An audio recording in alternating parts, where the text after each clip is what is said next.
Só que aquilo das cidades que você falou, tem 2 insights muito interessantes lá. Quando você falou, olha, a cidade tem um metabolismo mais lento, mais trânsito, mais fila, só que mesmo assim ele inova mais. Eu pensei do ponto de vista econômico. Como você tem mais problemas, e todo problema traz consigo uma solução, né, que carrega uma recompensa econômica, você tem muita gente competindo para achar essa solução.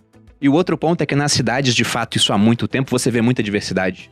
Essas grandes capitais têm muita gente diferente, Isso, essa é a cabeças diversidade. diferentes, Exato. tem mais respostas. Atrai mais pessoas. Mas uma coisa que é importante é o seguinte, numa cidade pequena, você tem problemas iguais aos de uma cidade grande, só que diferentes. Quando eu digo iguais, é em intensidade.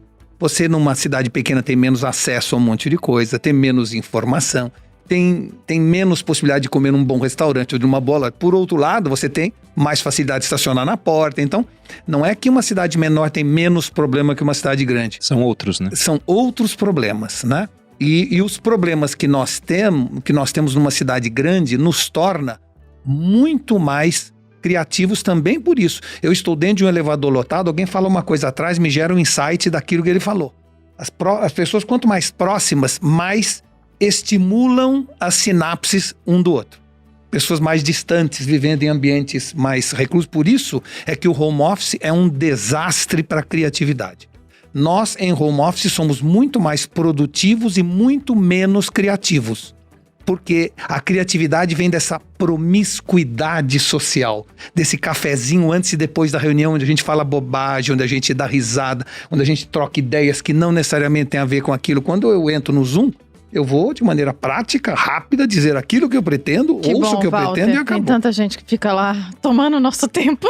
Não, mas eu acho que varia, porque nessa ideia do home office, eu ia te falar você isso. tá pensando que o cara abriu mão da empresa. Mas, por exemplo, hoje, se eu faço home office, como a internet, eu posso fazer um home office e me conectar com pessoas que estão na Alemanha, na Austrália. Mas você pode fazer isso no escritório também. Mas é mais difícil, né? Por causa da barreira, que eu digo de deslocamento. Então, novamente é assim, o que tem acontecido neste momento? As grandes empresas de tecnologia estão voltando todo mundo. A própria Apple já determinou o retorno de todos. O que deu para sentir? Você tem uma perda da cultura corporativa. Isso é de fato. Dramática. E além disso, não tem a conversa jogada fora. A conversa jogada fora é fundamental para estimular a criatividade. E é claro que você, mesmo que você entre e fale com alguém da Alemanha, você pode falar no seu celular, pode falar enquanto dirige, né? Isso é fundamental, eu concordo com isso. Mas eu não acho que o home office gera uma sensação de zona de conforto. E a zona de conforto é um desestímulo à criatividade. E você está muito mais à vontade na sua casa. Eu digo à vontade em termos até de como é que você se veste, como você faz você se relaxa pijama mais. O dia todo. Foi Exato. uma das coisas que eu fiz um movimento na internet ano passado. Eu falei, gente, a gente precisa se arrumar e fingir que a gente tá trabalhando como se a gente estivesse, de fato, no escritório, né? A gente tá no home office desde que a gente existe na internet. Então, a gente sempre trabalhou. A gente tá no office home, na verdade. Mas, ó, deixa eu fazer uma provocação sobre o que o Walter falou.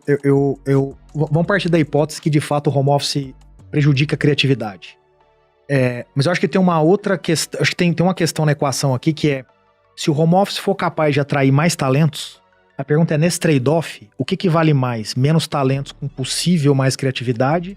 Ou talvez menos criatividade com possível mais talento?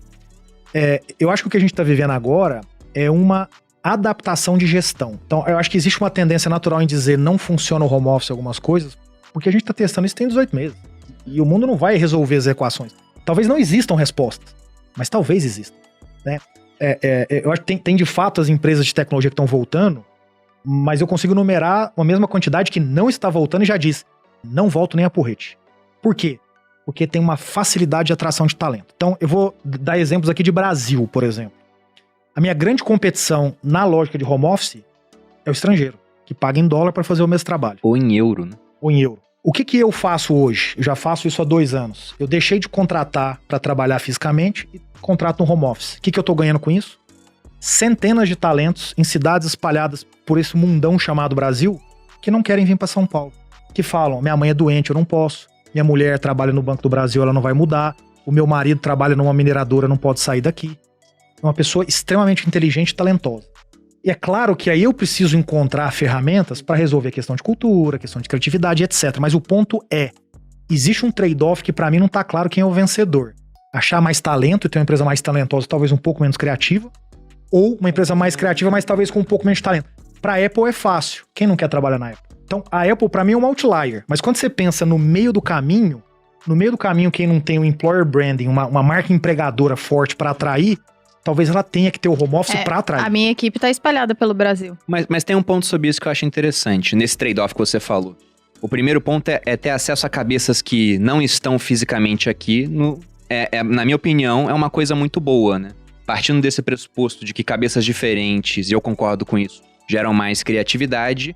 E tem um economista austríaco que eu gosto muito, que é o Hayek, que ele fala que o conhecimento está disperso pela sociedade. Então é muito bom ter acesso a essas cabeças, é ótimo. Só que uma coisa que eu vejo aqui, por exemplo, até no grupo, a gente tem uma parte do pessoal de home office por conta da pandemia. É que a pessoa que está aqui fisicamente, ela acaba sendo mais vista pelos colaboradores e ela é mais lembrada. Então, se a gente for pensar, vamos promover alguém a sócio aqui dentro, né? Naturalmente, a gente vai pensar, tá, quem? Pô, o Kaique tá aqui o tempo todo.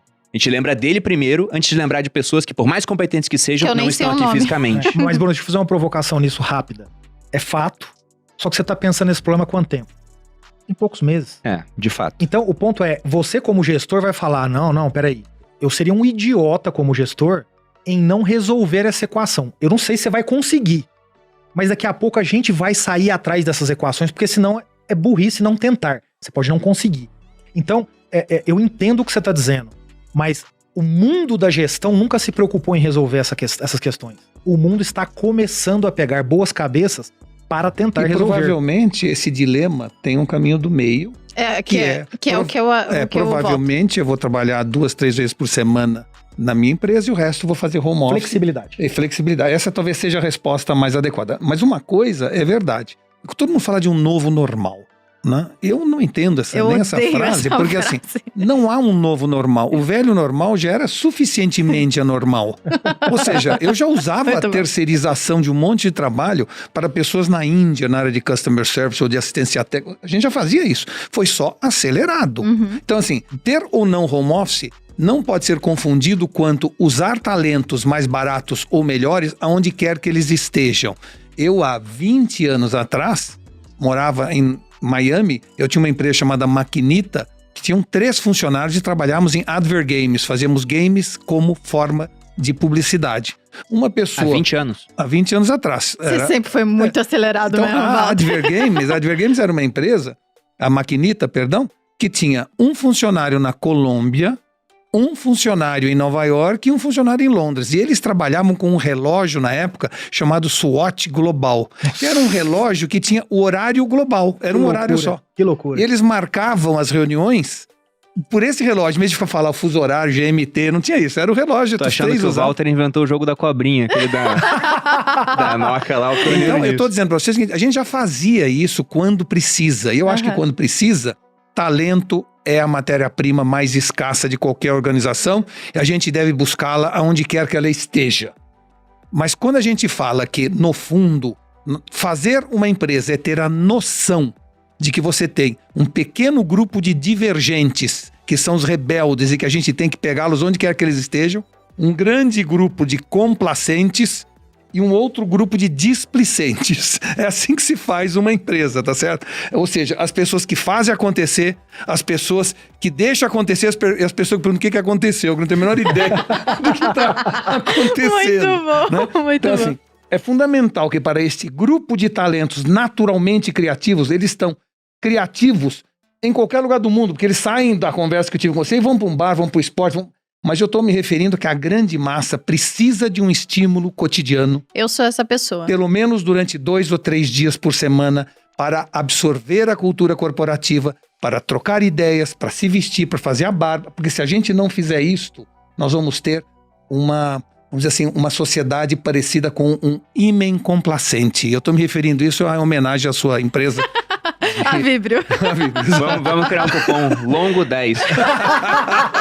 Aí pro pessoal da Longo não complacente. Acho melhor botar um 15, então, né?